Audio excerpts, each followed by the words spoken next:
We are on Facebook. Oh. We are getting connected. Yeah, streaming live. Yeah, started.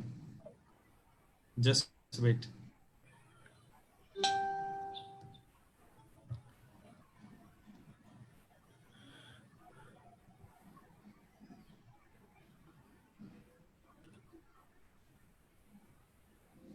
Yes, Sridhar Gokhale sir, please admit the Sridhar Gokhale sir.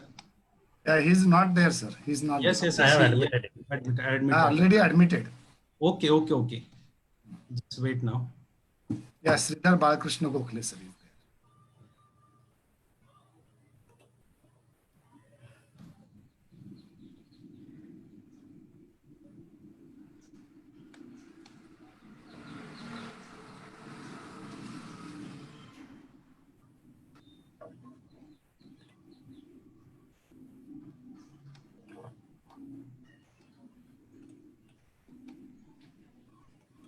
Yeah.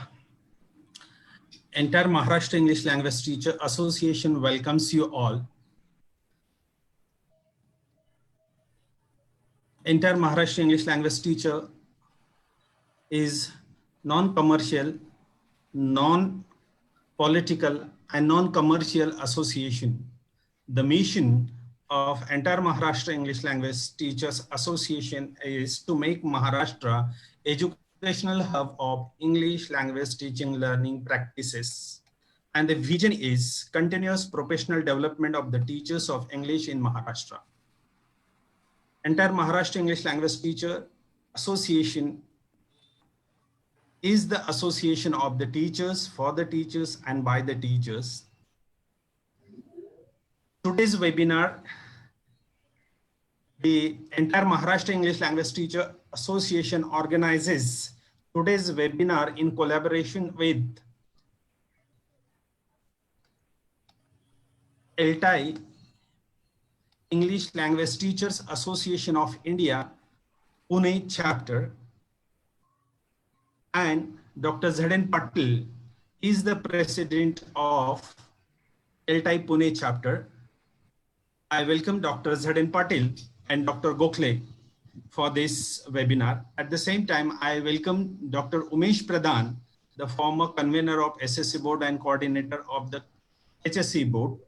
I welcome Dr. Z.N. Patil, Dr. Umesh Pradhan, and Dr. Gokhale. At the same time, I welcome Kiran Patil sir, and today's our keynote speaker, Pronema ma'am. So now I request Kiran Patil sir to introduce today's speaker, Professor Dr. Pronema ma'am. Over to Kiran sir. Thank you, sir. A very good evening, everyone. My name is Kiran Patil. I am a member of the core committee, eMELTA Pune chapter. I would like to welcome all of you to today's session. Let me introduce today's speaker, Dr. Pronema Bagchi. Pronema holds a PhD in English and has more than 5 years of teaching experience. Her area of interest is doing language through literature. She presently works at ILS Law College, Pune. She also has a flair for poetry and has conducted many teacher training workshops. Today, she is going to conduct a workshop on developing communication skills through poetry. So let's enjoy the session. Over to you, ma'am. Thank you so much, Kiran sir, for this honor and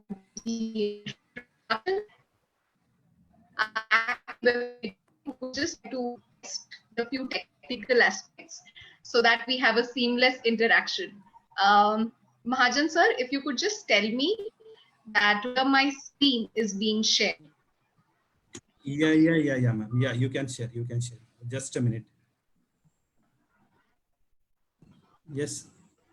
Sir, is my screen visible? Yeah, your screen is visible. Can you see the first slide of the PPT? 1 minute, ma'am. Yes, Yeah, yes, it's okay now. Yes. And I hope I'm audible. There is no voice lag. No. No. Okay. So Mahajan sir, may I begin? Yes, yes, ma'am. Sure, sure. The screen Okay. audience are with you. Okay. Thank you so much for that nod. And a very good evening to all present here. I am Dr. Pronema Bagchi, and today I will be discussing the topic developing communication skills through poetry with all my fellow teachers. At the outset, I would like to request you all to actively participate in this discussion. Well, I call this a discussion because I am sure we are going to have some lovely interaction, and therefore to have a seamless viewing and interaction and enjoy this presentation together, I would humbly once again request all my fellow teachers to actively participate. So please be ready in the chat boxes so that the moment I ask you to type something, I have a plethora of replies. Yes, so there we go. And today I begin with my presentation. Before starting with my progression of slides, my first question to all of you is, yes, as I said, I'll be asking a lot of questions, so you'll be ready with your answers in the chat box. My first question to you is, how many of us depend on poetry to communicate our emotions?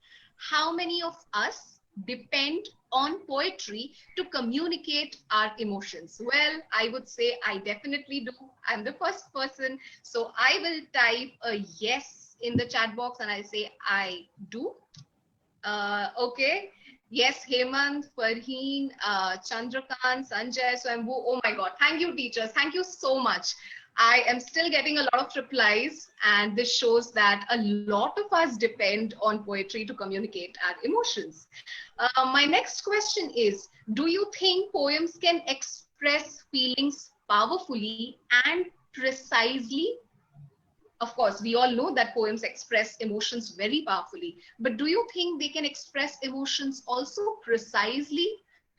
Okay, somehow, yes, I can see too many replies flooding in. Thank you so much.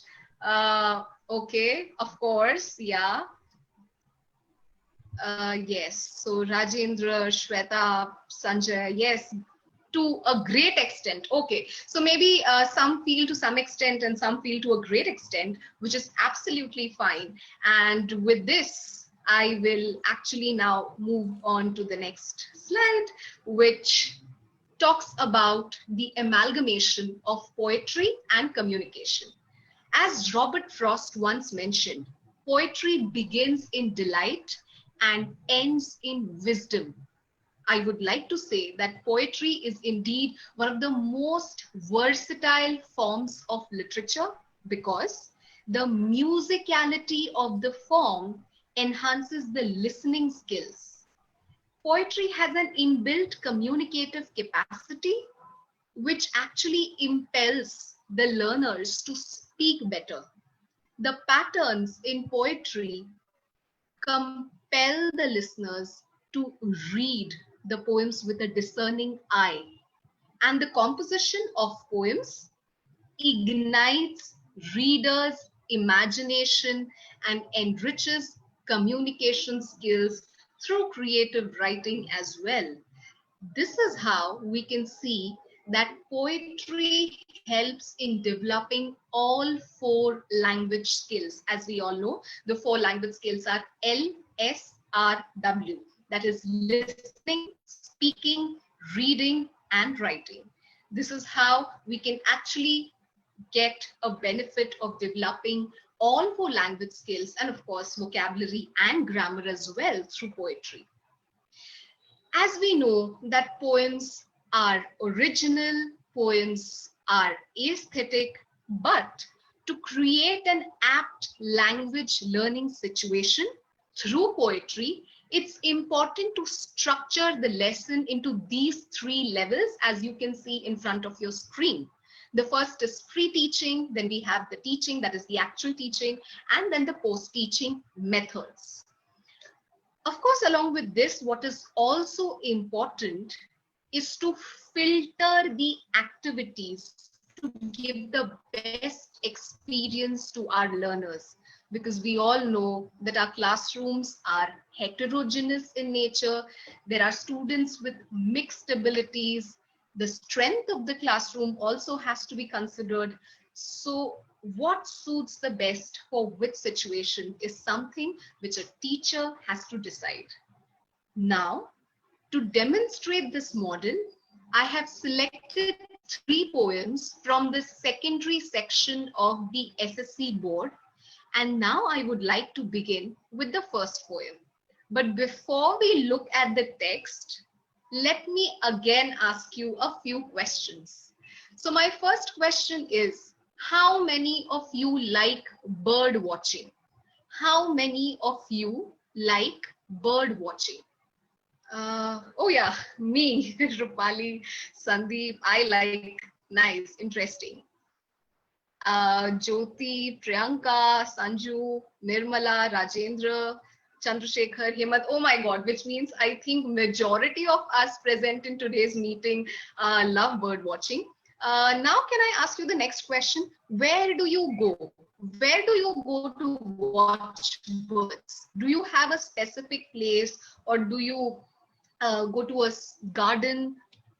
Yes, okay, so a lot of people are still writing that they love. Okay, wow. So Rita says that it's near her house. Nirmala says it's garden. Oh my God, now the replies are moving really fast. It's woods, forest, terrace in the company of nature, garden, lakes. Oh my God, lovely. So I'm sure we all are really lucky to have such a beautiful natural surrounding near us.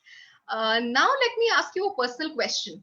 Which is your favorite bird? This is literally so nice that I'm presenting and I can see a beautiful bird right in front of me now. Sparrow. Okay, Smita says sparrow. Ashok says hen. Peacock. Okay, now again the replies are flooding. Sanjay says peacock. Rita says bulbul. Jyoti says parrot. I can see a lot of peacocks and sparrows as well. Unfortunately, the number of sparrows was dwindling, but thanks to the lockdown, our birds are back. So yes, thank you so much for those amazing replies. With this, I am sure you must have probably started wondering, why am I asking you all these questions? To actually incite your curiosity, let me say that now we will be listening with eyes. Did I make a mistake when I said we will be listening with eyes? Do you think I have made a mistake?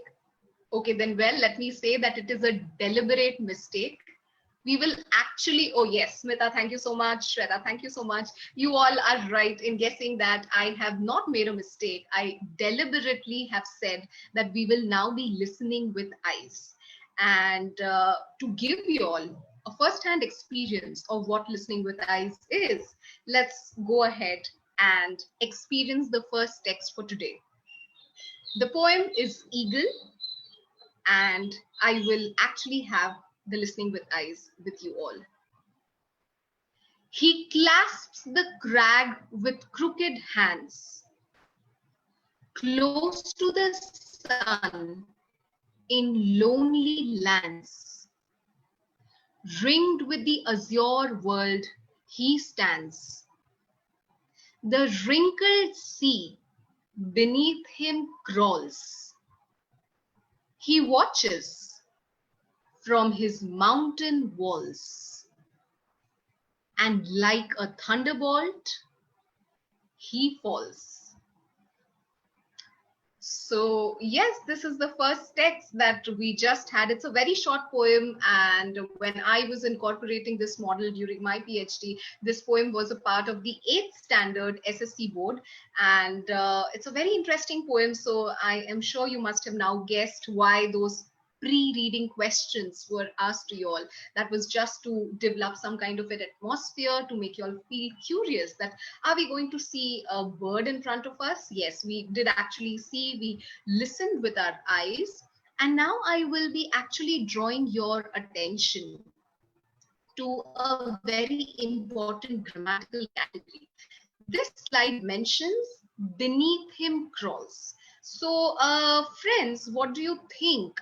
We often use words like under, below, beneath, over, above. Let me first ask you, do you think over and above are synonymous terms? Please type in the chat box a yes or a no. Do you think they can be used interchangeably? Okay. Oh, very good. Yes. Thanks. Thank you so much, Sanju, Rajendra, Sagarika. You all are absolutely right. You all are absolutely right. They are not synonymous terms and they cannot be used interchangeably because there you go. I hope this screen is visible. Maybe Kiran sir can just say yes, the diagrams are visible. Yes, ma'am, they are visible. Oh, okay. Thank you, sir. Thank you so much. So in this, you see the difference between on, over, and above as prepositions. When you use on, it definitely implies some sort of a contact. The figure is on the table. When you say over, it means exactly over with a perpendicular relation. So there is actually a 90-degree sort of a connection.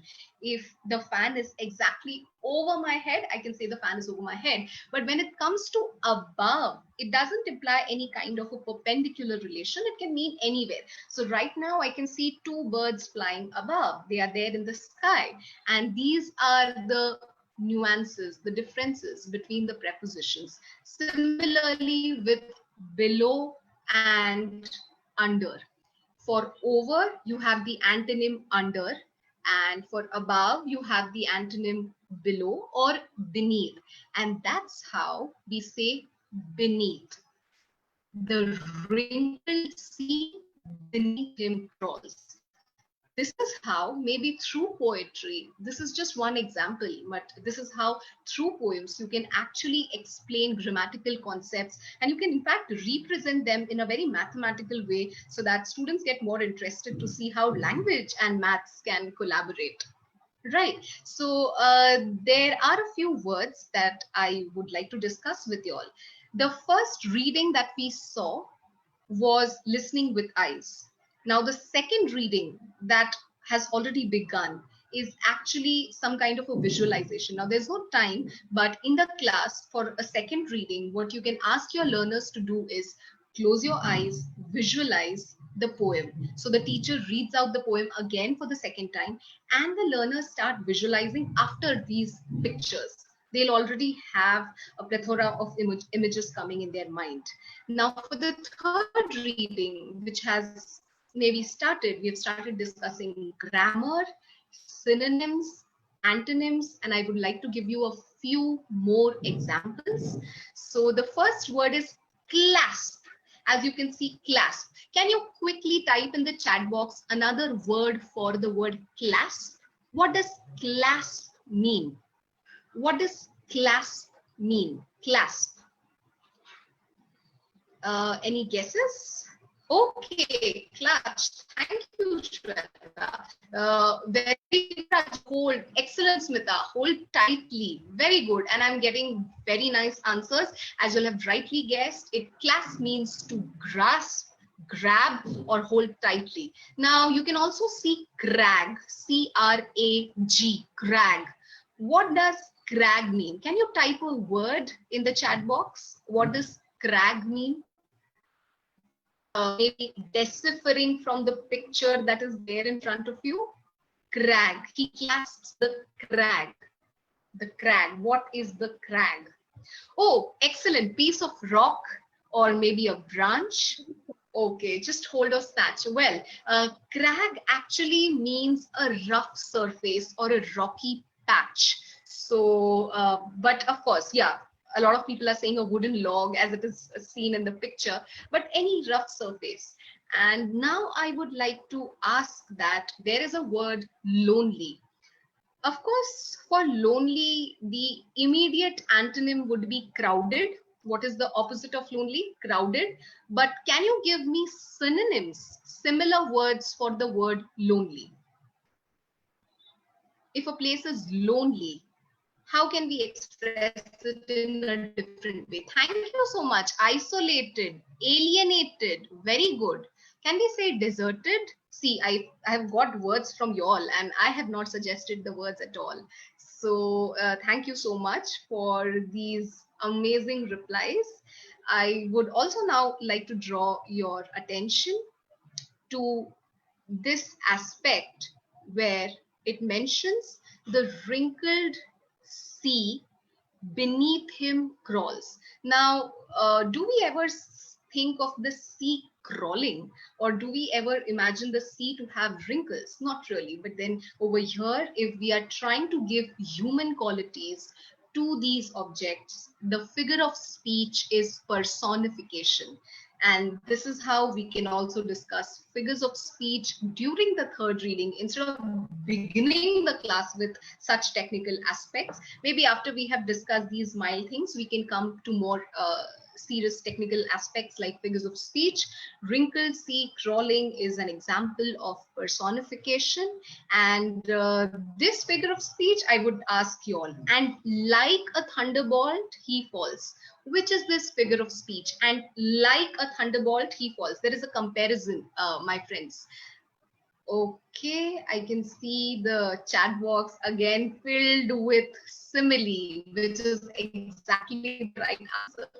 So when you see a comparison using the word as, like, or so, then the figure of speech is simile.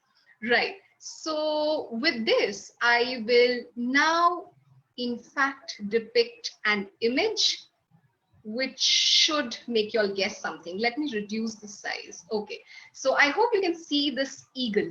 Now, after looking at this image, can you think of an idiom? Does an idiom come to your mind? To give you a clue, a slight hint, the eagle is looking at something. So can you think of an idiom that we often use while speaking? How the eagle is, oh, excellent, Rajendra, thank you so much. An eagle's eye, very good, there you go. So this is an idiom that we use to explain how someone has a very keen eyesight. When we say you have an eagle's eye, it means the person observes really well. And this is how maybe in the context of the poem, you can discuss so many things. And now I will quickly ask you to give me a few adjectives that you feel best describes the bird. So I want you to type at least one adjective for eagle, any one adjective. So could you please type it in the chat box? Yes. Curious, sharp, keen, regale, brave, majestic. Thank you, Sarita. Thank you so much for this adjective. I'll tell you why. And do we have some more adjectives coming in? Yes, graceful, big, grand, royal, charming. Oh, wow, excellent. I hope this charm of your replies continues. So thank you so much for these adjectives. Now with this, I will actually like to draw your attention to another activity which is a little different in nature. It is a listening comprehension activity where I and our dear young participant Aditya will be reading a dialogue. Now this dialogue will consist of few words from the text. The text, as you can see on your screens, is visible. So what you have to do is listen to the dialogue carefully, because the dialogue script won't be visible. I and Aditya will be reading the dialogue, and the text, the poetic text, is there in front of you. I want you to take down all the words that appear in the dialogue from the poetic text. And then maybe once we are done with the dialogue, I can ask you to enlist it in the chat box so that I can start highlighting. So let's just quickly check if Aditya is audible. Aditya, are you there? Aditya, please raise your hand so that we can locate you. Aditya, Easy with Mr. Kiran. Okay. Yeah, I think he is with Mrs. Patil, ma'am. So it's Mrs. Rupali Patil. Okay. Yeah. Okay. Yes, ma'am. I've asked them to unmute. So, yeah, please.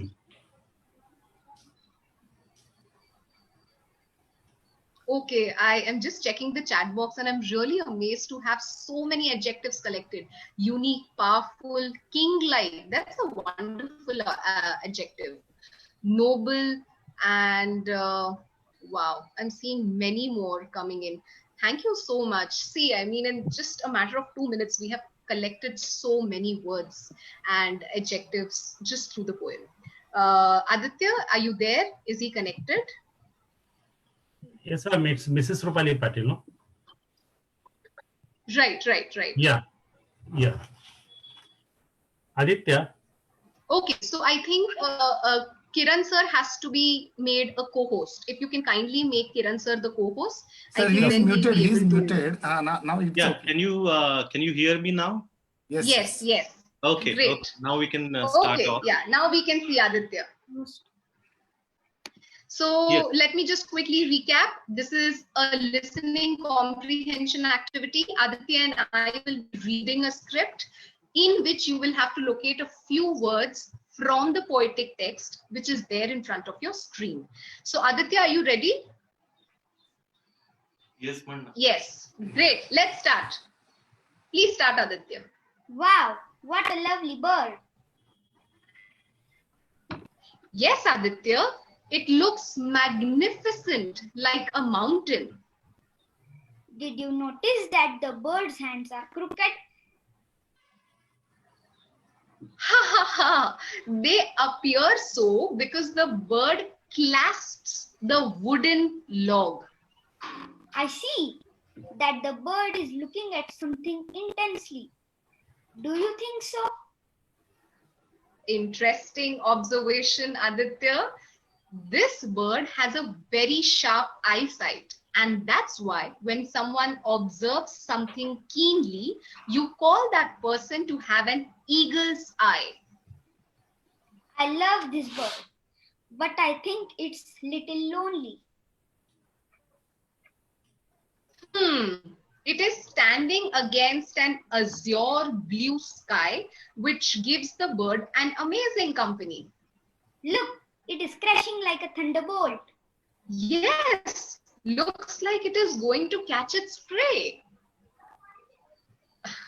Thank you so much, Aditya, for this very nice dialogue reading and delivery.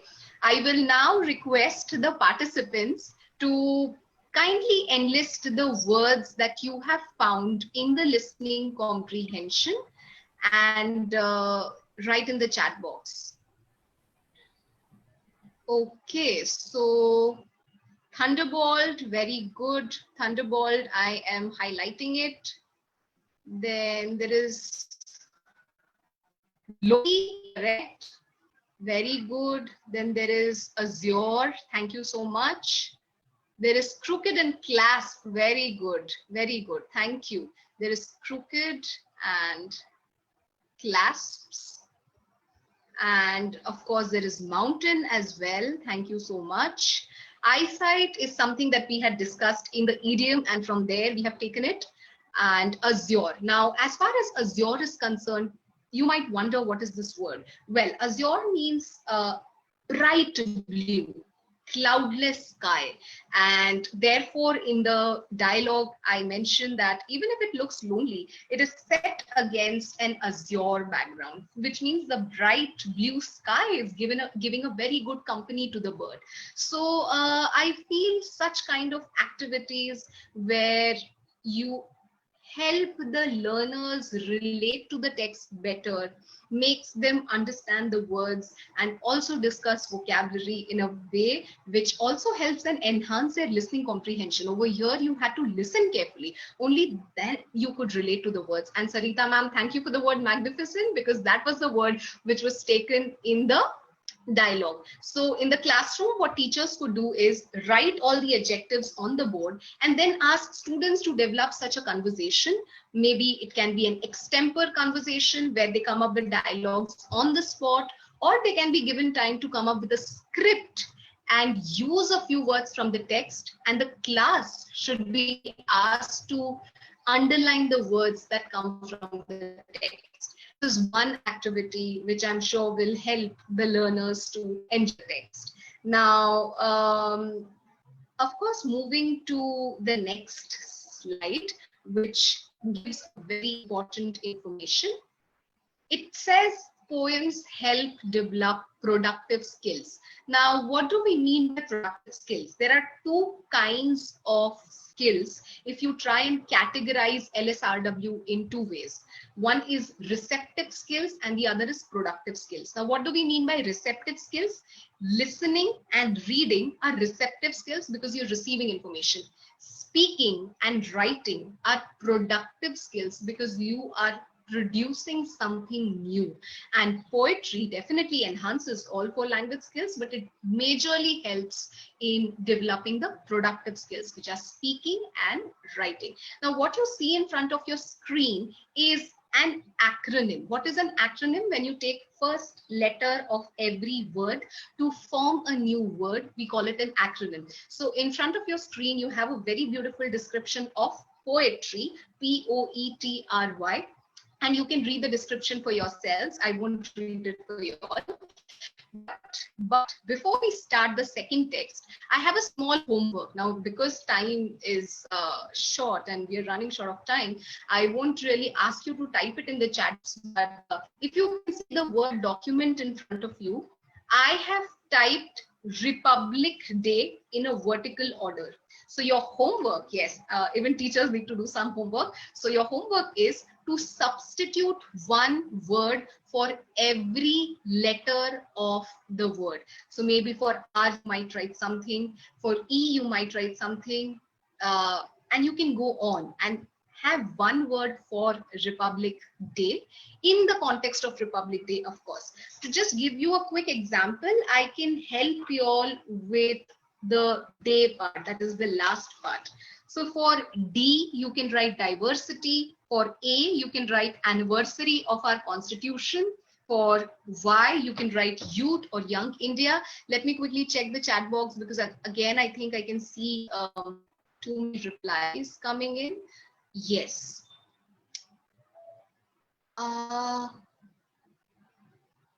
Yeah, I know, Smita ma'am, that this is not exactly an acronym, but just for the sake of this activity, we are calling it, because acronym is when you say that, for example, USA, so that is United States of America.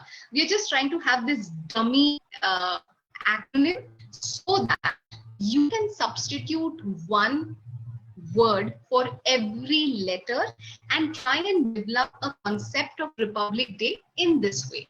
So U for unity, and thank you so much. People have already started typing replies, but it is an homework. So I am sorry, I won't be able to take all the replies.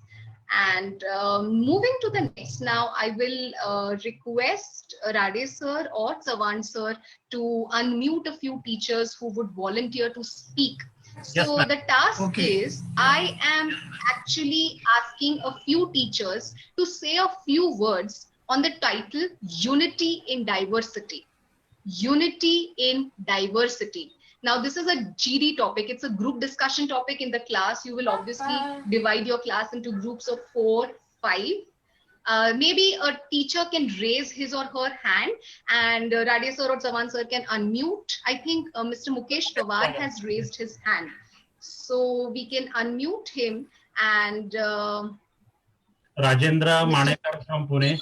Okay. Yeah, Mukesh Pawar is there. Okay. Hello, sir. Pawar, Mr. sir. Mukesh, are we hearing you? Yeah, ma'am. Okay. Namaste, sir. Namaste, ma'am. Sir, could you please share your thoughts on unity in diversity? Unity is unique. It is backbone of our country, India. It holds all us together. It provides us strength, and it provides us quality to live for others. Wow. Thank you so much, sir. That was amazing. Maybe we can give one more participant a chance, just one more. I would have loved to give everybody, but we have to keep up with the time. Rade sir, I can ask you to choose anyone. Yeah, ma'am, they are already unmuted. There are two participants, Rajendra Manekar from Pune and Mrs. Okay. I think it's Aditya. Okay. So, Yes, Manika yes, sir. sir. Yes, ma'am. uh, Yes, ma'am. I am here, ma'am. uh, Good evening, ma'am. Good evening, ma'am. okay. Good evening. Namaste, ma'am. What's your name? Mrs. Rupali Patil from Pune. Okay. Rupali, ma'am. Namaste. Can you please share your Yes, views ma'am. on unity in diversity? Yes, ma'am. Unity in diversity, we can specially specify our India for that. In our India, Yes, so many castes and religions are there. We are following so many customs and celebrations, festivals. Still, we are unique. Our India is unique. Our festivals, in everything, we are unique. So, I'm very proud to be an Indian. and so In we all dances and are, all. ma'am. Thank you Yes, so thank much. you Thank so you so much. much. I Thank you would so love much, to ma'am, listen. for a very nice session. Yes, yes. Thank you. Thank you. Thanks a lot.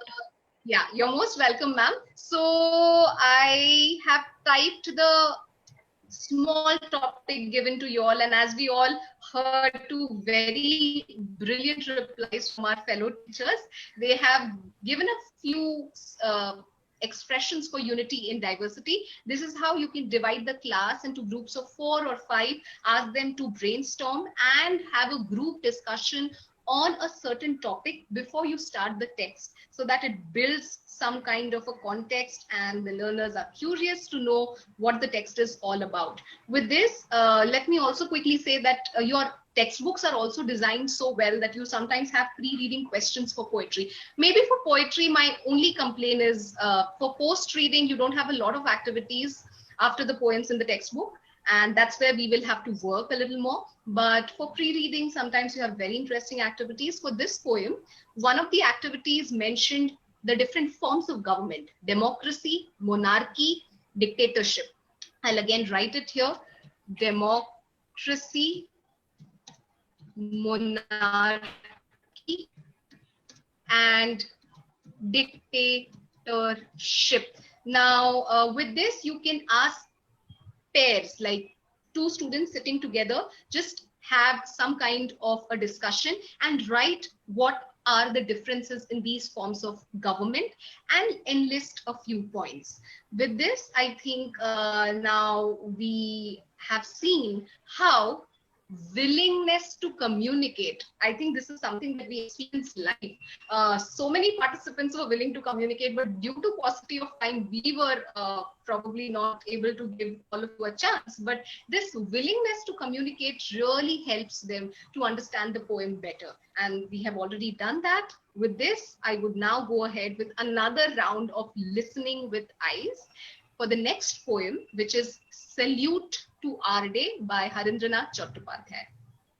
Let us salute Republic Day, let us salute its rising sun, and let us greet our motherland and bow before her feet and say, Mother, your millions meet and swear on this, our proud Republic Day, that we shall sink all differences and see all bickering is done.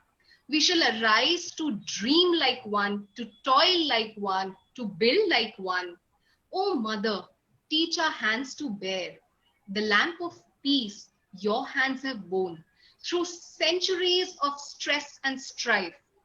May your chaste image make us dare to bear the mark which time has worn, black mask of death to frighten life. The grimming mask of death and doom worn by crass enemies of truth who have raised gardens for themselves over the grave of martyred youth, over the graveyards of the world have planted with loud boast and brag, with insolent, relentless hands, their base, unblushing, blood-stained flag. Republic Day of India, your dawning shall begin to mark new harbor lights for troubled ships about to flounder in the dark. The dark which tyranny has wrought across all earth and sea and sky, who claps his callous hands in glee and loves to see the millions die? Republic Day, we grow aware that nothing can be wrought by prayer, prop of the credulous, until it is supported everywhere by an all-powerful people's will. We have been witness in the past to sights impossible to bear.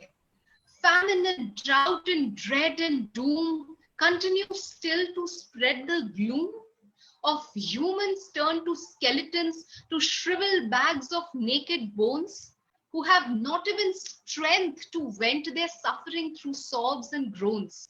May every Indian's heart become an unafraid announcing drum, echoing and re-echoing a new hope and a new desire to burn up rubbish heaps of hate once and for all. Time cannot wait. Burn up all selfish aims and ends in a great nation's cleansing fire. Let India's millions chant in chorus, a mighty future stands before us. Down with all ruthless tyranny, down with all exploitation, which renders the poor poorer and renders the bloated rich more rich. Right. So this was the first reading of the text. The second reading again can involve listening with eyes closed so that students can visualize with all the discussions that they have had before doing the text. The third reading can involve truncated versions of the poem. As you can see, this text was a long text. I have actually selected this to probably give you some kind of hint into how we can deal with longer texts. With this, what you can do is you can actually come up with clubbed stanzas and title every truncated piece. For example, I have clubbed these stanzas into 8 portions, and I would like to read all the titles that I have given. You can probably visualize why these titles, and I'm sure you will be able to relate. The first is togetherness and equality. Togetherness and equality. The second, peace and prosperity. Third, fight against fright. Fourth, false pride, happy to see others die. Fifth, epitome of cruelty and apathy. Sixth, where there is a will, there is a way. Seventh, get rid of hatred, come out of gloom. And eighth, discourage exploitation that encourages socio-economic divisions. Now, if you look at these 8 titles that I have just read, they fit into the poem, and the class can actually develop these titles into paragraphs. So you can incorporate paragraph writing through this poem. Another very interesting activity could be you can divide the class into 2 portions, where one part of the class in groups is developing paragraphs. The other part of the class is trying to develop presi meaning shorter parts. So if the paragraph is of 75 words, the task of this group would be to shorten the paragraph into say 45 or 50 words. This is how you can also teach presi, because such writing skills are again taught out of context, and I would like to really propose this notion that poetry can serve to be an inviting context for even teaching the writing skills. And with all the discussion, they will have a lot of ideas in their mind, the way you had so many ideas in your mind, and you expressed yourself so well on just one topic which I had given. So on all these 8 topics, along with the text in front, you can definitely have these activities with your class. Of course, when you display the text to your learners, this is the text that your learners can see at one glance if you're doing an online lecture. You can also discuss the nuances between pity, sympathy, and empathy. I'm sure you all know, and you all will be able to explain it to your students, but small nuances between words can also be discussed. I would like to draw your attention, my dear friends, to this phrase, we shall sink all differences. I have highlighted it for you all. We shall sink all differences. Can someone quickly say what is the tense, T-E-N-S-E? What is the tense of this phrase? This phrase is in which tense? Future tense. Thank you, Mr. Swambhu. And I'm sure a lot of people are coming up with this right answer. It is future tense. We shall sink all differences. Now the task for y'all is to convert this into the present perfect tense. Please convert this phrase into present perfect tense. We shall sink all differences. I will just, we have synced, are you sure? Well, I know. Excellent. Thank you, Smita. We have sunk all differences. Right, you're absolutely right. We have sunk all differences. Sink, sank, sunk. The V3 form of the word. We use the third form of the verb when we use the simple, that is, sorry, the present perfect tense. So this is how you can select phrases from the poem and ask your students to change the tense of the phrases or the sentences so that they can also practice tenses really well, which usually give tensions to our participants. So this is how you can do some sort of grammar with this. And now I would quickly draw your attention to another poem on similar lines. This poem, I'm sure we all will be aware, is by our Nobel laureate Rabindranath Tagore. The poem is Where the Mind is Without Fear, from his Nobel Award winning poem book Gitanjali. Now you can read the poem for yourselves, but to the right hand side, you can probably observe something interesting.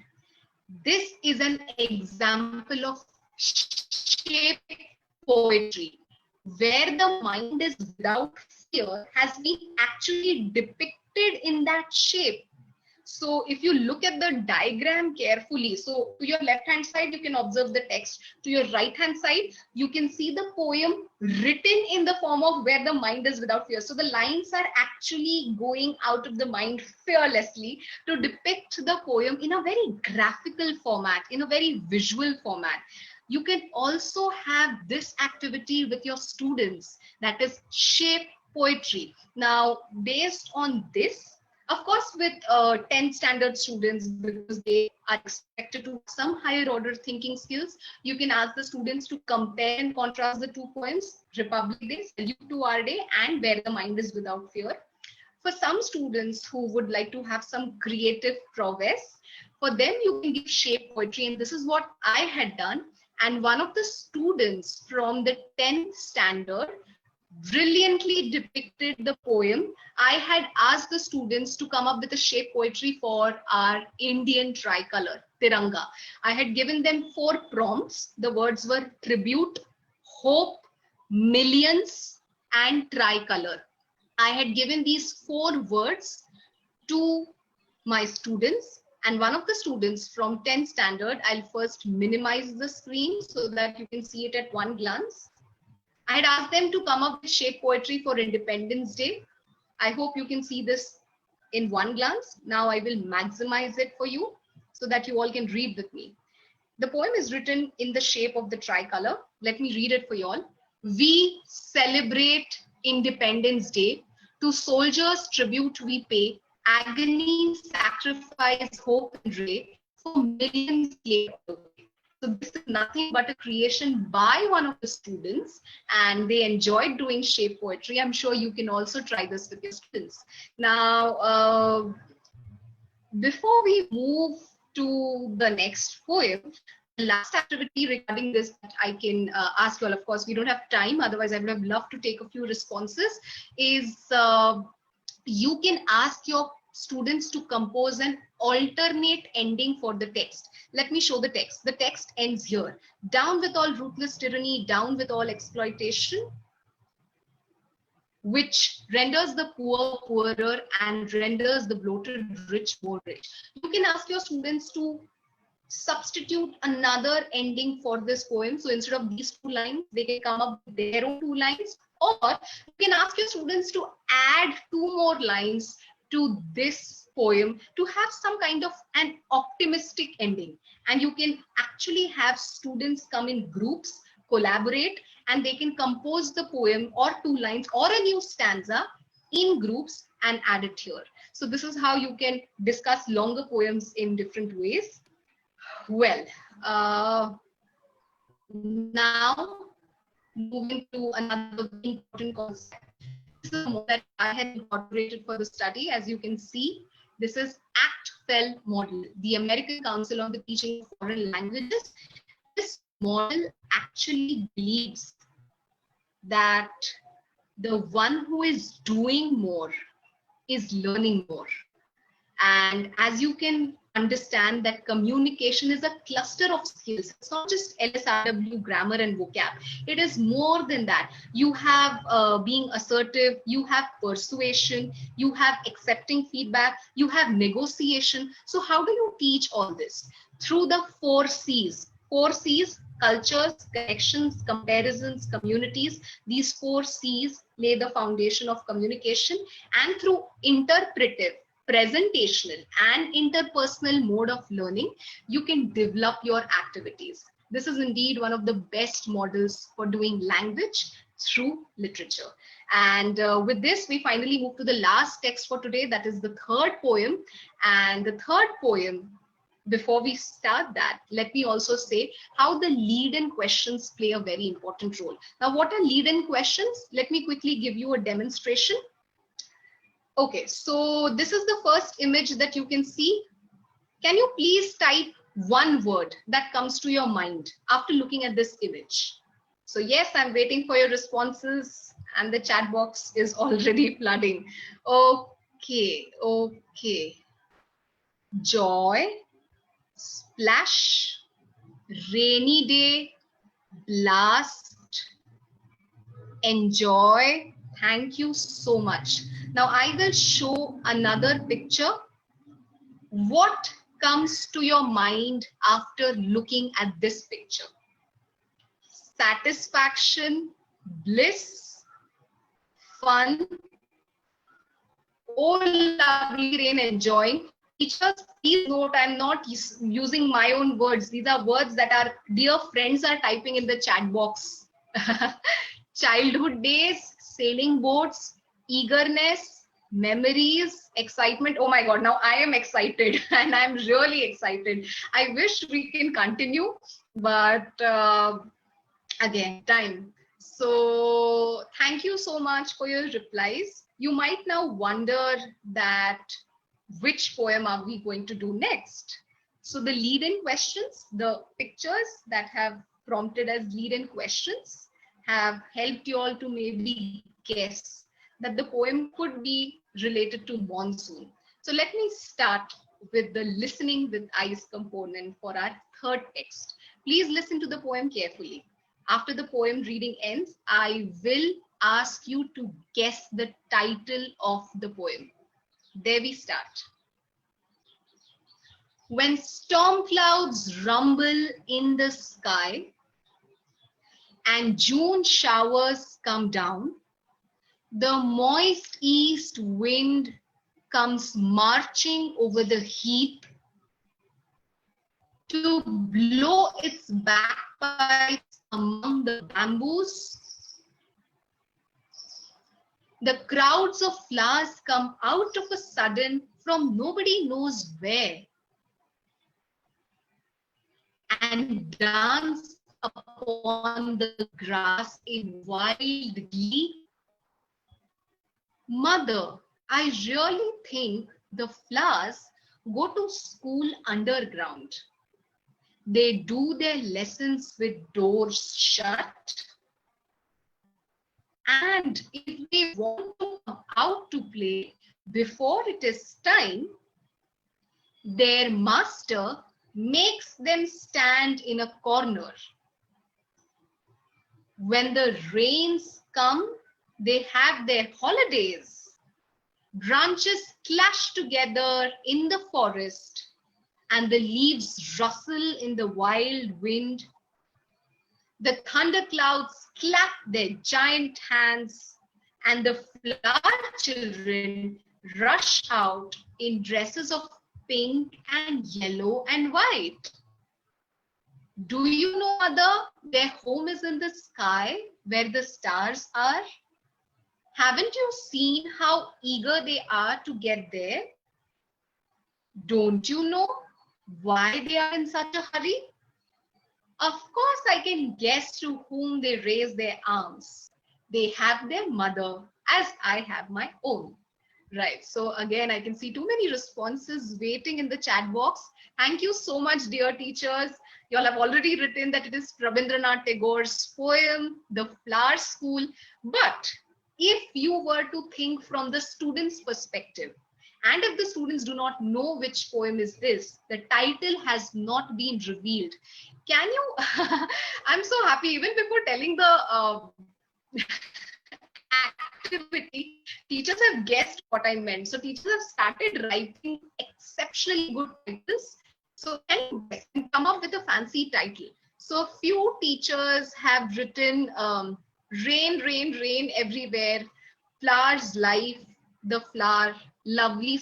Oh, thank you, Smita. She has written Floral School. Wow, that's an interesting title. Thanks, Sandhya, for having this lovely title. She says, lovely nature. Sangeeta, Nature School. Atul, In the World of Flowers. Thank you so much for all your responses. Again, I would love to continue, but we will have to now rush a little.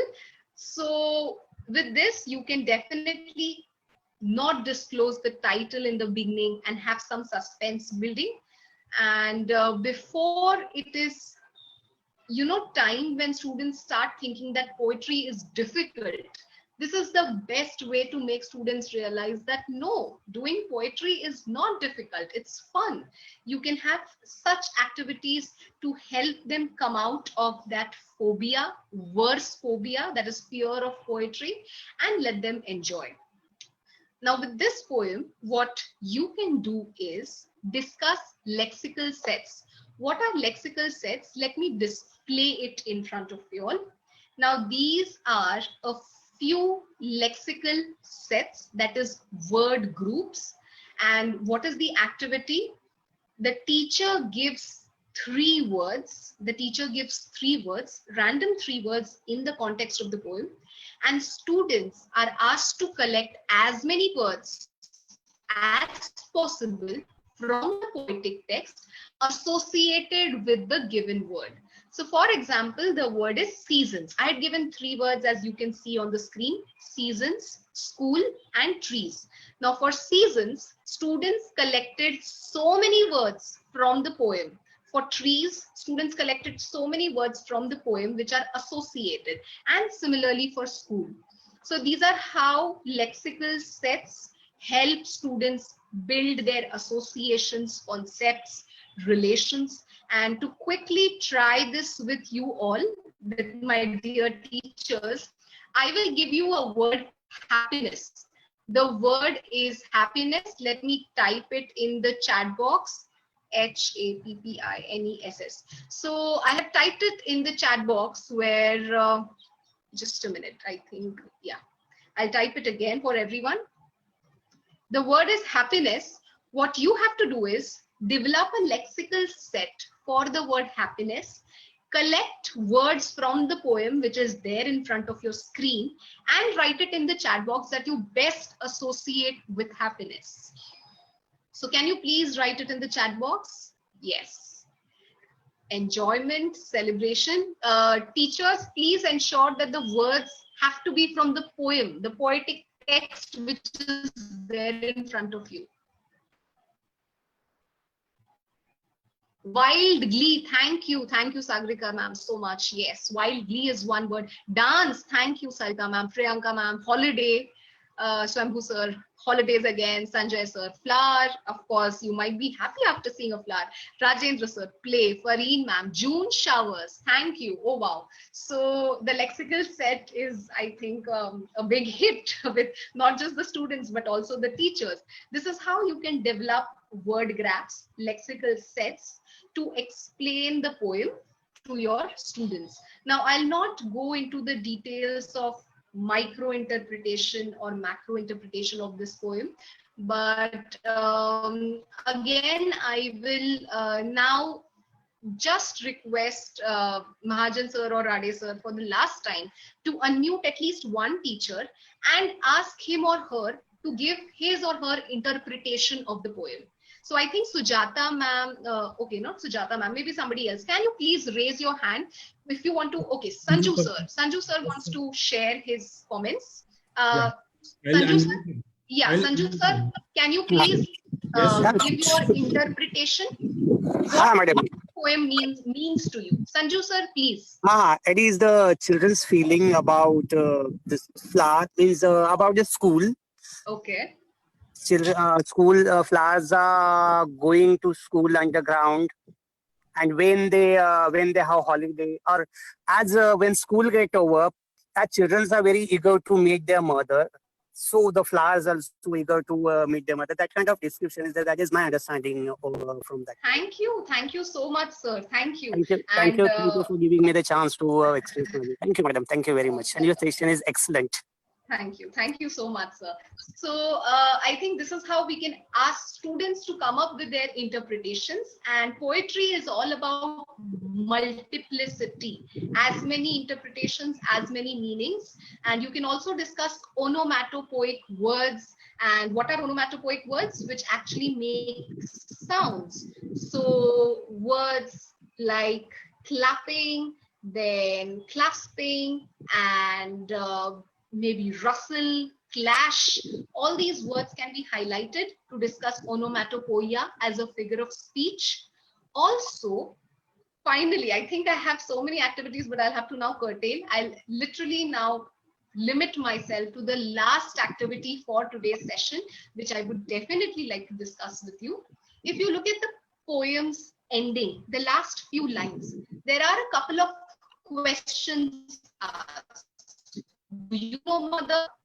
Haven't you seen how eager? Don't you know? Now, what happens is most often students cannot frame correct interrogative sentences. Now, if you want to teach interrogation or how to ask questions or use question tags, such sentences can develop a context to explain grammar. Let me quickly give you an example.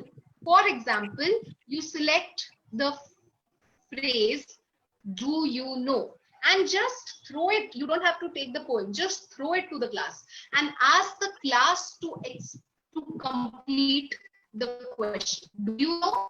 So maybe somebody will say, do you know the pandemic is very troublesome for us? Or somehow, people can come up with as many replies as possible. I will give you examples from the text. So if you're displaying the text to the class, you can simply ask students to pick up phrases from different part of the poem. You can simply say, do you know branches clash together in the forest? So this is what I have highlighted for you all. Let me also maximize this. Do you know branches clash together in the forest? Ask the students to make it negative. Don't you know branches clash together in the forest? Similarly, there is another question with have you seen how? Now for have you seen how, I can probably select this. Have you seen how the thunderclouds clap their giant hands? Negative. Haven't you seen how the thunderclouds clap their giant hands?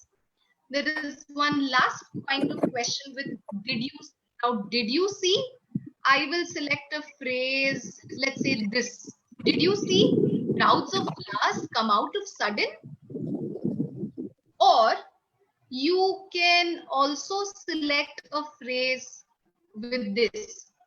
Don't you see the doors are shut? And for question tag, you can say the doors are shut, aren't they? So this is how you can actually explain question tags, interrogatives, negative questions, selecting phrases from the text. So here they don't even have to think much. The text is in front displayed.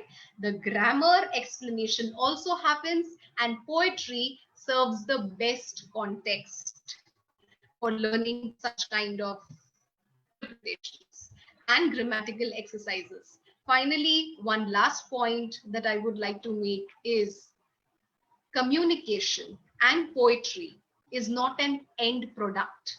It's a process. And to make this process enjoyable, and to do the same text in different ways. This is the theory which helps us all.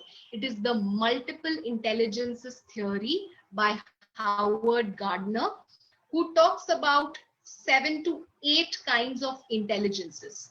So the visual intelligence is for picture smart students, picture poetry that we just saw. The musical intelligence is for music smart learners. If you ask students to compose a tune for the poem, music smart learners would do that the best. Intrapersonal means self-smart. So if you ask the students to come up with one word for Republic Day as a homework, people who are self-smart, they think brood and the kinesthetic, body smart. You have role plays in the class where students can enact, or the dialogue that you saw between Aditya and I. It is an example of role play where you involve the body and enact and students relate with it.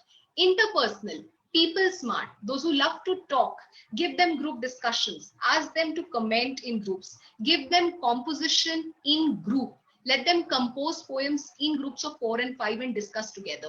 Naturalistic, nature smart. So if you have a nice playground in the school, you can actually take your students there and teach the eagle poem. The nature smart students might just be in the surrounding and come up with their excellent replies and communicate. Language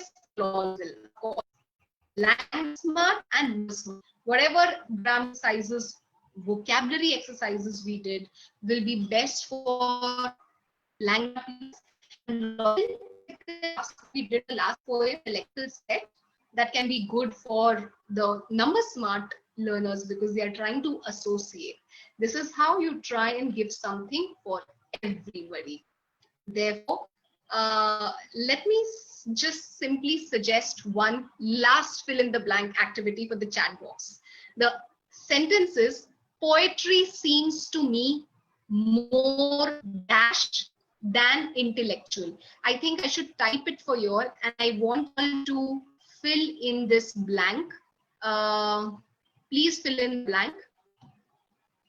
Poetry seems to me more dash than intellectual. Yes. Can you please fill in the blank, my dear teachers? What word comes to your mind if you look at this? Okay, heartfelt. Thank you, Dominic. Somebody else, please. Enjoyable, musical, imaginative.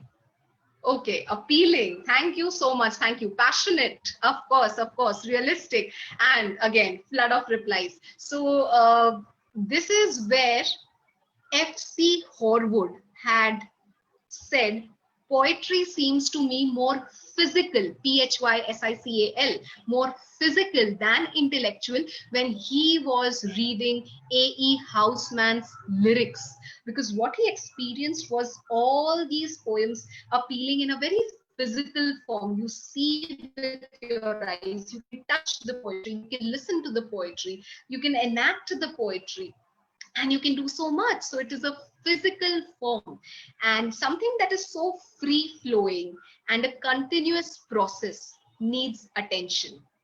The reader is the vital participant in making of the poem. The reader hears and forgets.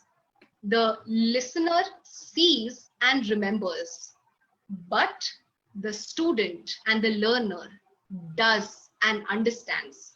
So I hope you have all enjoyed this process of learning by doing, and I sincerely wish that we as teachers provide our learners ample opportunities to do something with language through the means of poetry.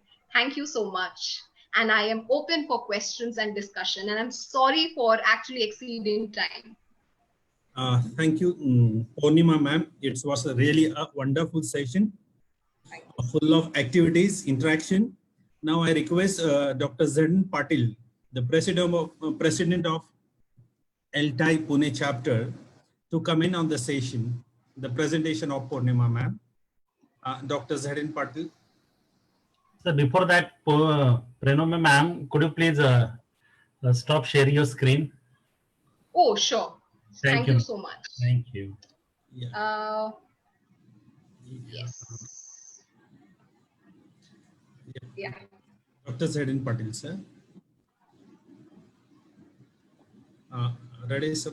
Unmute Dr. Zharin Patil, sir.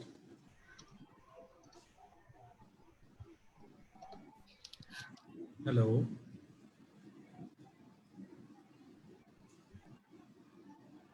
Hello. Him to unmute. Yeah. There, sir. Unmute Dr. Zharin Patil. Unmute the microphone of Dr. Zharin Patil. Yes, sir.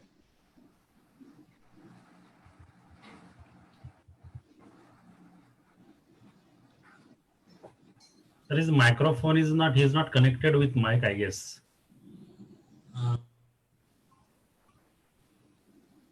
Hello, sir. Yes. I have unmuted him. So just a minute.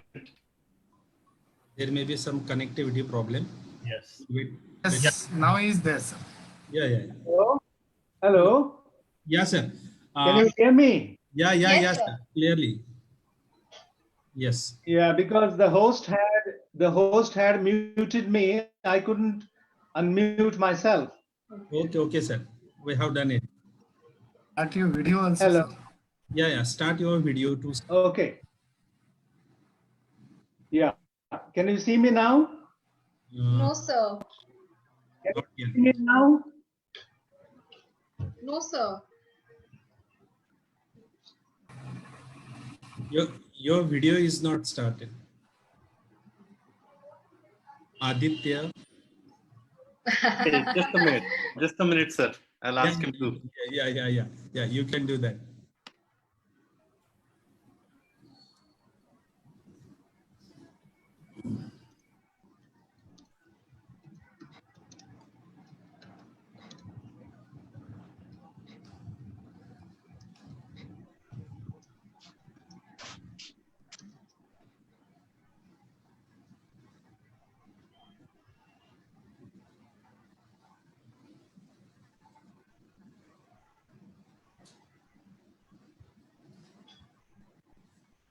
Yes, sir. Now. Yes. Yes. Yes. 1 minute. Ready, sir.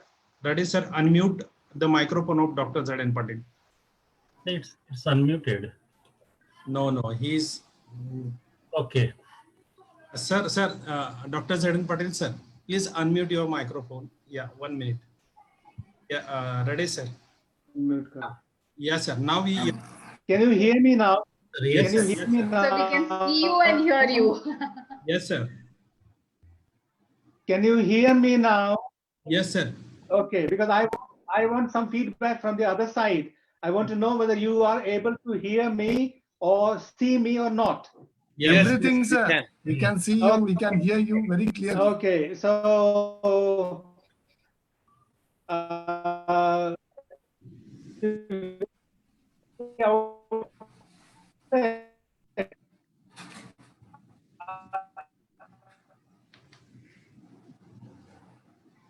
Network issue, I think.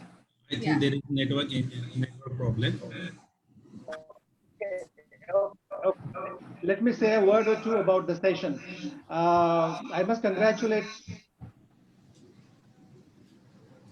Let him ask to stop the video and just use audio, sir. Just Sanjay, wait.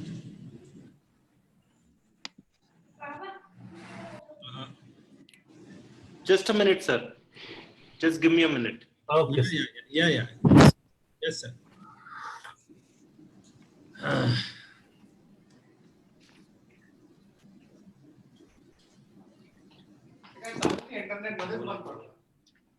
Yeah.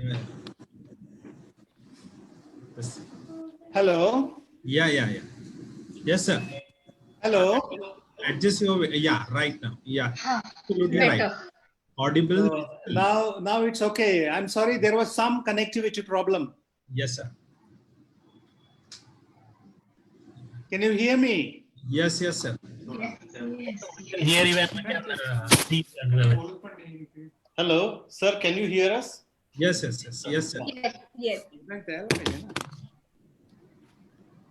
Hello, Pronema. Yes, sir, I can hear you. Hello, Yes, Patil sir, I can hear you. hello. Zedin Patil sir, I can hear you and see you. Yeah, so please give me some feedback. Okay, okay. So I think your session was very focused, and I more or less agree with you on several points. However, I have my own reservations as far as the use of poetry in a classroom is concerned, as far as the teaching of communication skills is concerned.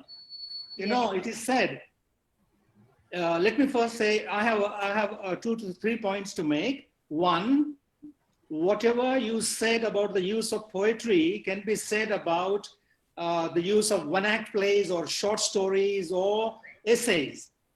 So what is it that gives an advantage? What is it that gives poetry an advantage or an edge over other forms of literature? That's number one. Number two, if you dissect poetry to such an extent, don't you think that you destroy the soul and the spirit of poetry? That's number two.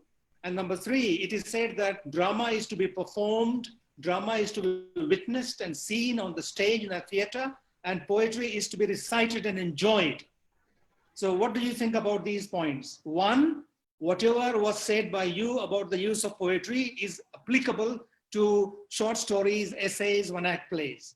What is it that gives an advantage to poetry as far as developing communication skills are concerned? Number one. So could you please throw light on this? Sure, sir, sure. I hope you got my point. Yes, sir. Yes, sir. Thank you so much for your questions. Yeah, and I'll be really happy to reply. I actually had just mentioned in a very brief manner towards the beginning of my presentation that poetry also has some kind of musicality, the element of musicality, which can cater to different kinds of learners. And the most important advantage of poetry is its brevity. Of course, we have long poems as well, but the best part of poetry... You know, there is a camp of scholars, there is a camp of English language teaching specialists who believe that poetry is to be heard, is to be recited, is to be enjoyed and appreciated. And poetry is not to be dissected like a frog is dissected. Because if you do that to a great extent, then you kill the spirit, the soul of poetry. Because there are other genres of literature which are available for this particular purpose. You can use a one-act play, you can use a short story, you can use an essay, and so on and so forth. You can even use a newspaper clipping if you want to develop the communication skills of your learners. But poetry is, the main objective of poetry is enjoyment, entertainment. Exactly.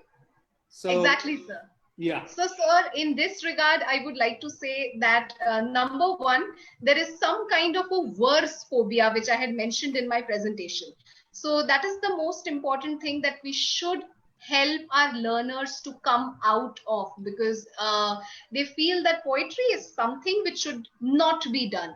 And to undo this kind of understanding, maybe some activities which probably look like certain dissections, but can actually help them think in the perspective of linguistic ability, can help. And in this context, these poems are majorly for the secondary section.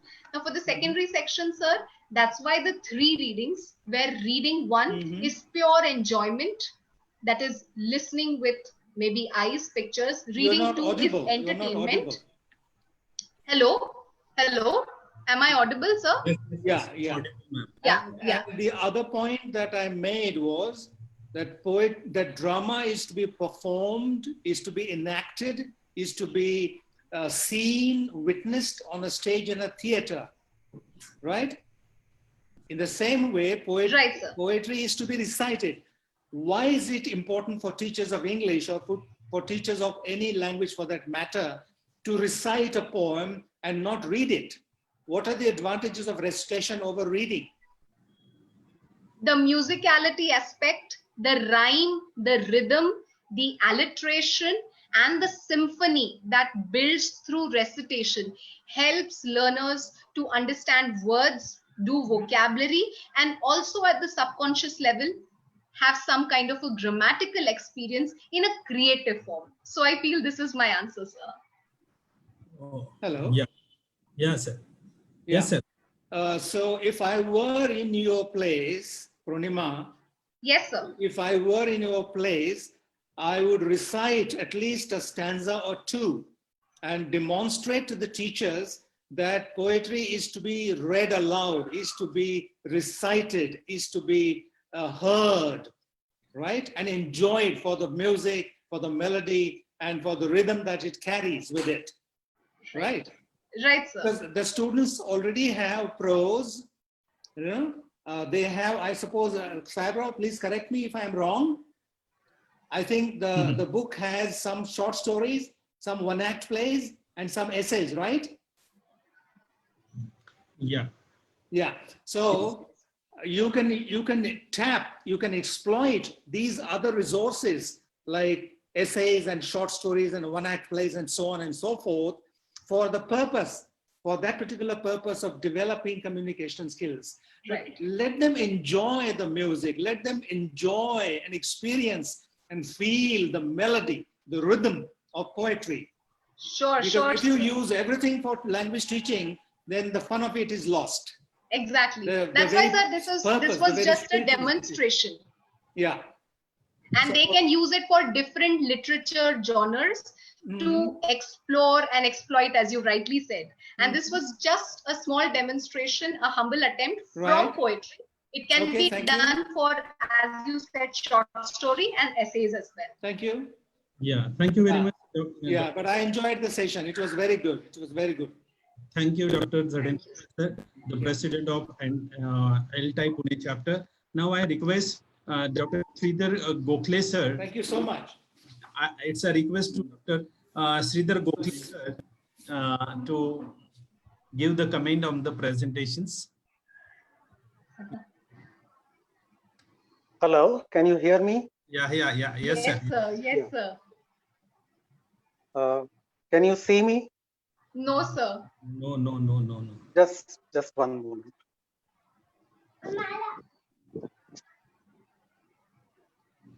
Yes. Hi, sir. Yeah. Welcome, sir.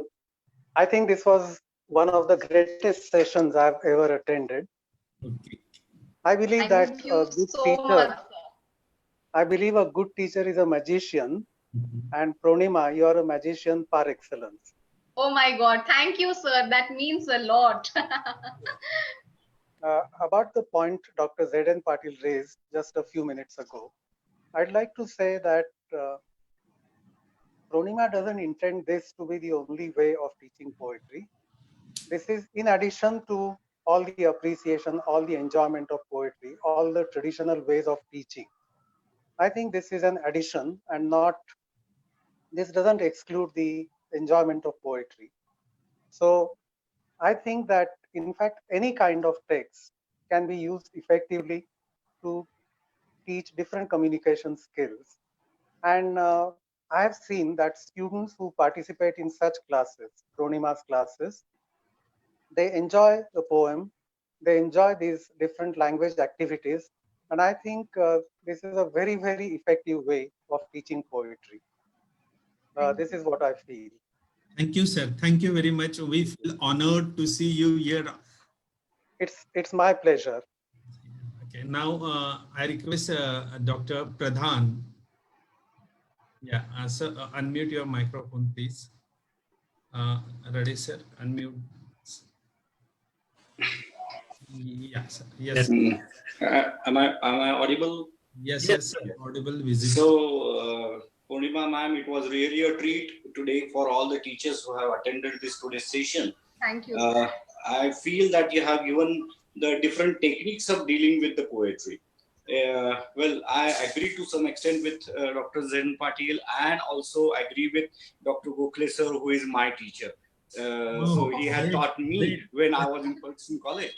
I was the student there. So how many generations are there today? So this is an opportunity that Dr. Zeden Patil has given us. Actually, sir. I feel that teaching is largely dominated by exams. That's the problem. That though the teachers want to enjoy the teaching part, as you have demonstrated, most of the time their teaching is being controlled by the type of questions that are being asked, and they have to prepare their children for the exam, and that takes the all magic out of it. So even if the teachers want to perform in such a way, the exam comes in between. That is one thing. And then if at all the teachers want to deal with a poem in this particular fashion, like a very different aspect that you have given to the teaching of poetry, and that is of communication part of it. So if the teachers want to deal with the poem, I feel that they have to be more imaginative. They have to construct their own activities, and they have to be more creative in their own way. And it would be my appeal that the teachers will have to go beyond the textbook, because unfortunately the activities in the textbook are moving around very certain and limited things. I feel that the teachers should explore the other possibilities of dealing with a poem. And you have shown the way how poetry can be taught in different ways. It may be for enjoyment, but at the same time, it may be explored for other possibilities, as you said, communication and grammar teaching and so on and so forth. I had my reservations about grammar first, but then I thought that why not? Means if you find that poetry is the better, because if you want to understand the poem, first of all, leave aside that emotions and feelings and all such things. The first part is comprehension of the poem. And that mere comprehension of the poem depends on the use of words, lexical part of it, grammatical part of it, and so on. So it's why not? Means we try using grammar, exploring poem for learning even some part of grammar. Because unless the children are told about these intricacies of adjectives and all those things, they will not get these figures of speech also.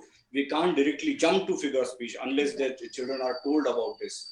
So your session, your way of presentation was really fantastic, and the teachers have to look at the poem from the different angles. Most of the time, as Dr. Chandrade sir has said in our earlier sessions, that you have to go on reading it, and with every reading you go on finding something very different. So that is going beyond, and that is say reading a poem with different possibilities that you have shown, and that's really a good lesson for all the teachers, I feel. Thank you very much. Thank you, sir. Thank you for so your much. opinion. Now I request Kiran sir is there. Kiran sir, unmute. Kiran sir. I also like your idea of reading the poem again and again, and that I used to do in my class. I remember that you have to read the poem again and again, not just once or twice, and even you have to ask the students to read it several times. So true, sir. That's why the 3 readings. Yeah, why not fourth and fifth reading actually in the class? Exactly. Because right, it's a reading that when the children read, they will enjoy the music in it. It's not just by saying that there's a music in a poem, or these 2 words are rhyming and that creates some music. You have to make the children hear that music, experience that music, and that you have done well in your presentation. Thank you, sir. Go Kiran sir, Kiran Patil sir is there. Sir is not there. He was there, but somehow he. Okay. Okay, sir, Mahajan sir. Before we conclude, let me kindly express my gratitude to the organizers. First of all, thank you, Zeden Patil sir, for suggesting our names to eMELTA, that is entire Maharashtra English Language Teachers Association. We are from Pune chapter, English Language Teachers Association. And thank you so much, Zeden Patil sir, for this opportunity. Thank you, Kiran sir, for actually being there. Your support means a lot. And your son Aditya, who helped me so well Sir, for the Kiran Patil dialogue is there. delivery. Yes, sir. And of course, Pradhan sir, your comments have really meant a lot to me. Thank you so much. As I had mentioned in my presentation, feedback matters. And this feedback, not just from Pradhan sir, but Gokhale sir, my guide, my guru, and even Zedin Patil sir for his amazing questions, which can help me further develop my research. They actually have helped me grow as a researcher, as a teacher. So thank you all. And last but not the least, Mahajan sir, our torch bearer of eMELTA, for doing this so well and incredibly managing everything and giving me this opportunity to present it in front of a plethora and august audience of teachers. I'm glad for this. Thank you, everybody. And of course, how can I forget our dear participants who actively participated? Our chat box was flooding with replies. So thank you so much to everybody. Heartfelt thanks. Okay, Sanjay sir, if there is a question in chat box. Kiran Patil sir is there. Yeah, no. Kiran Patil sir. Sir, I have asked you to unmute. Yeah, Kiran Patil sir.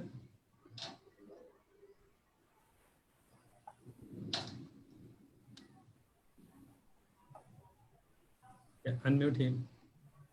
Yeah. Patil sir, unmute your microphone, please. Yeah. Patil sir, please. Hello. Yes, sir. We can Yes, listen.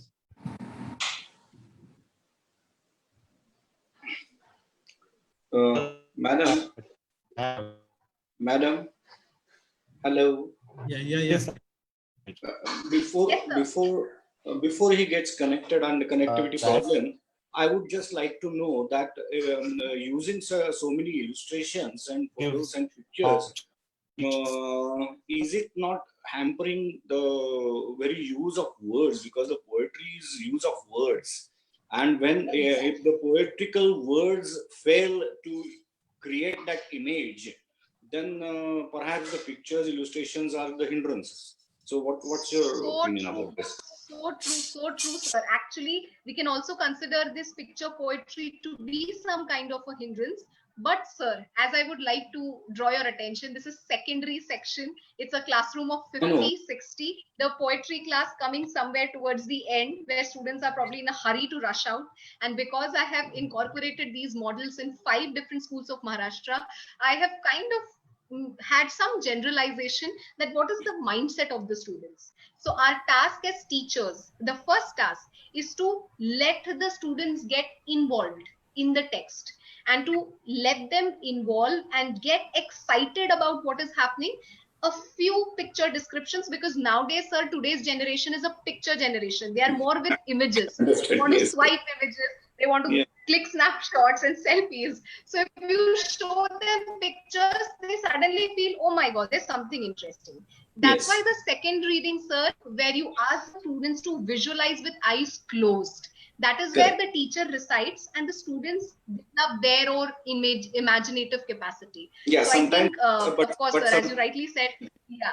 But sometimes the photographs and pictures are not available, or rather some odd abstract ideas and feelings where the pictures and emotions are not available, then you are in flux. But exactly, sir. Exactly. And then that is where you can celebrate multiplicity. You can there just show blank image, ask the students to come up that how do you visualize this aspect. Correct. Ma'am, Kiran Patil sir is there. Patil sir. Yeah, sorry. I think I got disconnected, but I think I was just reiterating the fact that, we have a huge treasure in poems that we have, literary treasure. Poems, as I said, are undoubtedly authentic material that teachers can tap into to teach various aspects of language. And, it has appealing structure, rhyme, various sounds and emotions, feelings, and they are obviously enjoyable, right? So it offers the teachers wonderful opportunity to teach grammar, vocabulary, and pronunciation. We just need to, as teachers, we just need to make use of it effectively. it promotes even creativity in our learners, and ma'am has shown some of that as well through graphic poetry. So, you know, all of that, I think, all in all, if I have to say this, it was a wonderful presentation and demonstration of, you know, various aspects that we can teach in our classroom through poetry, using poetry. Thank you. So congratulations, ma'am. So there are Thank you, questions. sir. Thanks for your support. Yeah, Sanjay sir. And So, I must yeah, there are, congratulate eMELTA and the entire team. I think they're putting in a lot of effort.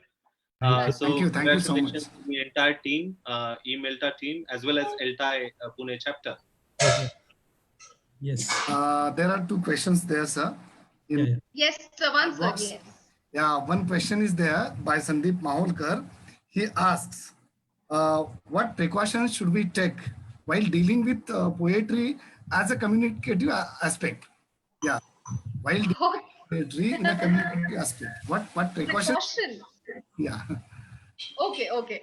I don't see any sort of precaution to be taken, but I think what comes to my mind is, I think Zedin Patil sir also hinted at this fact that the difference between prose and poetry, the fact that we are dealing with poetry, and as Pradhan sir mentions, let the musicality flow, let the creativity come. So the best way and the most important precaution is to ensure that poetry should not become prose. It should not become dull and dry. If possible, let's recite as many times, and if need be, let us enhance the musicality aspect, the rhythm, the rhyme, the scheme, so that they can enjoy playing with words. Thank you. Yeah, one more question is there, ma'am. Sanjay Zadav chat box. How can we teach a long poem in higher secondary level? There are a few long poems, and so it becomes for the teachers and the students too. So what happens? Very interesting question, sir. Thank you so much. If eMELTA gives me the opportunity, I'll go for a second webinar to demonstrate Sure, how ma'am. to deal with Go ahead. We welcome you. Give us the date and time we are waiting. Let it be the long session. If you could just select a poem from the textbook. Yeah. Yes, sir. Yes, sir. So that with your would really- suggestions, I can select poems from 11-12 textbook. These were from Yes. 7th, 8th, 9th, and 10th. Now I can select 11-12 standard textbooks, and with Yes. your kind permission, Savan sir, Rade sir, Pradhan sir, Mahajan sir, maybe a second session. Yeah, surely. We welcome you, ma'am. Just ask Dr. Zedin Patil and your ELTAI team. Yes. In collaboration, we can do again. No problem. So it depends on the ELTAI team to give the permission and all that. But this time it will be a collaborative effort between Kiran sir and me. Yeah, definitely. Yeah, he agreed there. Yes. Yes. Now, Sanjay sir for vote of thanks. Yes, thank you so much. Shall I continue? Yeah. It's a pleasure for me. Yeah. Pradhan sir, do you want to say something? No, I just wanted to concluding remark from my side that your session was a consoling factor in the days of Corona. Yes. Oh my God. Thank you so much, sir. Really. Thank you. It was soothing Thanks a lot. and very nice session, ma'am. Thank you. The 48th session of eMELTA with Dr. Pronema Bagchi ma'am, developing communication skills through poetry. Actually, as Dr. Zedin Patil said, mentioned that poetry is for enjoyment, poetry is for recitation, and poetry for hearing. But you threw light on different aspects of poetry, dealing it with communication. So we enjoyed it a lot. All the teachers enjoyed it. That what our motive while teaching English in the schools, that our students should speak. Exactly. Yeah, our motive to develop communication among the students at secondary level. Basically, we expect the communication. So this aspect is very helpful for us.